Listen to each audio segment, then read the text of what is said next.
Hello everyone, I'm your host here is Dave and you're watching IT Spark. And now, today we have to discuss interfaces. This is the most important concept of object-oriented programming. We must know it, how to do and how to implement it.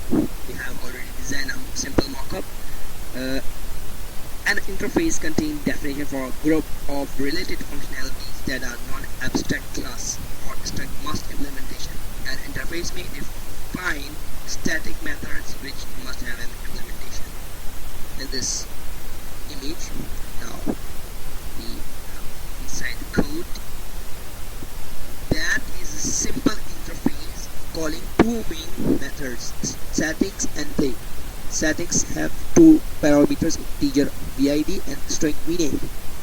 Similarly, the next one is YouTube, and we call this two properties and call interface implementing methods for setting interface and playing.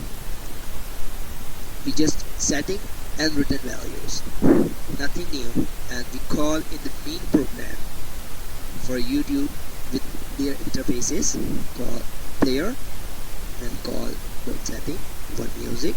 Okay, the next one is play. Second interface call setting play sports. Now check it out for the results and output. Simple, really simple. This is really simple calling music sports. There are two different calling for the same YouTube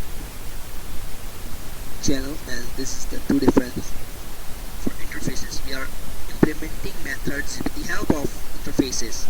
Goodbye, see ya.